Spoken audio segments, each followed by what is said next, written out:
उनके पिताजी राजीव गांधी जब सावानो प्रकरण को सुप्रीम कोर्ट ने ये फैसला दिया कि उसको गुजारा भत्ता दिया जाए, तब उन्होंने कट्टरपंथियों के दबाव में क्या कर रहे हैं, संविधान का पालन कर रहे हैं। और इतना ही नहीं, अगर 370 धारा को आप याद करें, पूरे देश में भारत का संसद अगर कोई कानून बनाती है तो जम्मू कश्मीर में लागू नहीं होता। 370 हटने के बाद अब पूरे देश में भारत की अगर संसद कोई कानून पारित करती है तो पूरा लागू होता है। पहले आप कानून के समाजवादी पार्टी के पास आज की तारीख में एक भी दूसरा सांसद, एक भी अनुसूचित सांसद, उनकी पत्नी तक पिछड़े वर्ग की। उत्तर प्रदेश में 17 अनुसूचितों के 27 पिछड़े वर्ग के अनुसूचित वर्ग के बने। भारत की महामहिम राष्ट्रपति अनुसूचित जनजाति के हैं कि जो संविधान में अगर कोई बदल होगा तो उनका हस्ताक्षर होगा, तो वो जनजाति के हितों में, अनुसूचित वर्ग के पिछड़े वर्ग के हितों में नहीं रखेंगे, वो जो स्वयं पिछड़े वर्ग के। तो हमारे इतने पिछड़े वर्ग अनुसूचित वर्ग के नेता पूरे भारत में कांग्रेस आज राहुल गांधी की राजनीति का एक नारा होगा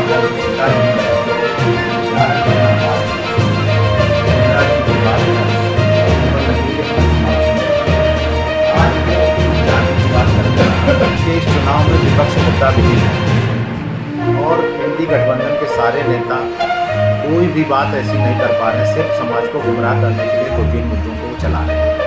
एक वो कह रहे हैं कि मोदी जी तीसरी बार आ जाएंगे तो संविधान समाप्त कर देंगे, आरक्षण समाप्त कर देंगे। उनको ये जानकारी नहीं है क्या कि मोदी जी 10 साल से अपनी बहुमत की सरकार चला रहे हैं। 10 साल में उन्होंने संविधान को नहीं बदला और इससे पहले 6 साल अटल जी की सरकार, 16 साल भारतीय जनता पार्टी ने देश पर अपना राज किया। उसके बाद ये वो लोग भ्रम पैदा कर रहे हैं जिनकी दादी 1970 में यही इलाहाबाद हाईकोर्ट ने उनके चुनाव को आयोग घोषित किया था, तो अपने को प्रधानमंत्री बनाए रखने के लिए किस तरह से आपातकाल लागू कर रहे हैं, संविधान को बंधक बनाया, मीडिया को बंधक बनाया, सारे नेताओं को बंधक बनाया और 42वें संविधान संशोधन में लगभग आधा का आधा संविधान बदल दिया। 1986 में राजीव गांधी ने सावानो प्रकरण में जब सुप्रीम कोर्ट ने गुजारा भत्ता का निर्णय लिया तो कट्टरपंथियों के दबाव में उन्होंने संविधान को बदला। तो जो स्वयं संविधान को बदले हैं बार बार, पूरा बंधक बनाए, इतना बदलाव किए हैं, अब तक 127 बदलाव जो संविधान में हुए हैं तो ज़्यादातर कांग्रेस के समय। तो ये लोग एक ये भ्रम पैदा। दूसरा कह रहे हैं कि अगर भाजपा जाएगी तो दलितों पिछड़ों का आरक्षण समाप्त। समाजवादी पार्टी बड़ा जोर से उठा रही है। समाजवादी पार्टी के पास आज एक भी पिछड़ा और अनुसूचित सांसद है। उनकी जो पत्नी तक पिछड़े वर्ग की, आज उनके 3 सांसद हैं, 2 मुस्लिम थे, एक उनकी पत्नी है जो पिछड़े वर्ग की। 17 अनुसूचित सीटें भाजपा उत्तर प्रदेश में जीती। तो केवल इन भ्रम पैदा करने के लिए, क्योंकि पिछड़ों दलितों ने इनको 4 बार की सरकार में देखा कि जब ये सरकार में रहते हैं तो कैसे पिछड़ों दलितों के हकों को या सामान्य वर्ग के हकों को सफेदा लगाकर कैसे लूटते हैं। इसलिए दलितों पिछड़ों ने नकार दिया तो उनको भ्रमित करने का प्रयास कर रहे हैं। मोदी जी पिछड़े वर्ग से हैं, सर्वाधिक मंत्री भाजपा पिछड़े, सांसद पिछड़े, अनुसूचित वर्ग के हैं, राष्ट्रपति जनजाति के हैं, इसलिए भाजपा के शासन में पूरा संविधान और आरक्षण सुरक्षित है।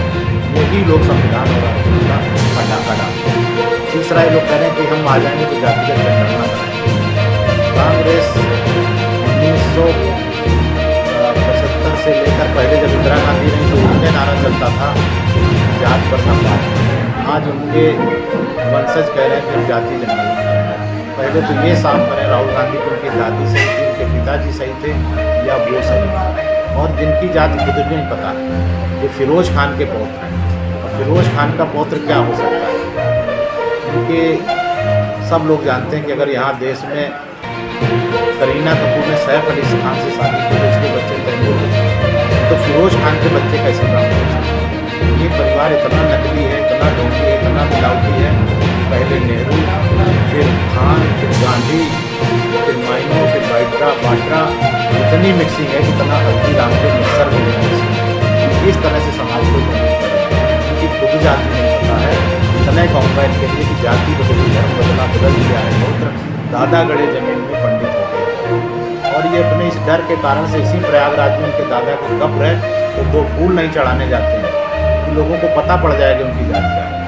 इतना दुर्भाग्यशाली फिरोज खान, जिसके ससुर प्रधानमंत्री रहे, जिसकी पत्नी प्रधानमंत्री रहे, जिनका बेटा प्रधानमंत्री रहा, जिनकी बहू सुपर पीएम रहे, जिनका पौत्र कांग्रेस का राष्ट्रीय अध्यक्ष रहा हो, वो 2 फूल के लिए सिर्फ इस बात के लिए तरसते हैं कि उनकी जाति और मजहब पता पड़ जाए।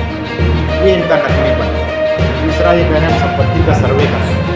संपत्ति का सर्वे कराने से पहले 1975 में इंदिरा गांधी ने कहा था परिवार नियोजन के समय में कि बच्चे 2 ही अच्छे हैं। आज जब हिंदुओं ने परिवार नियोजन स्वीकार कर लिया तो किस तरीके से इन्होंने इनके एजेंडे को बढ़ाया है कि हम संपत्ति का सर्वे कराएंगे, फिर पहली प्राथमिकता वोट देंगे। जैसे मनमोहन सिंह ने कहा था कि देश के संसाधनों पर पहला हक मुसलमानों का है, तो ये संपत्ति का सर्वे कराएंगे, फिर उस संपत्ति में से मुसलमानों को बांटेंगे। मैं इतने कहूँगा कि हिंदुस्तान की संपत्ति का बंटवारा करेगा राजीव का शहजादा, अमर को कुछ भी नहीं, अकबर को सबसे ज़्यादा। कांग्रेस का पंजा हिंदुओं की संपत्ति पर सिकंजा है, इसको समाज को समझना चाहिए। प्रकाश पाल, भारतीय जनता पार्टी कानून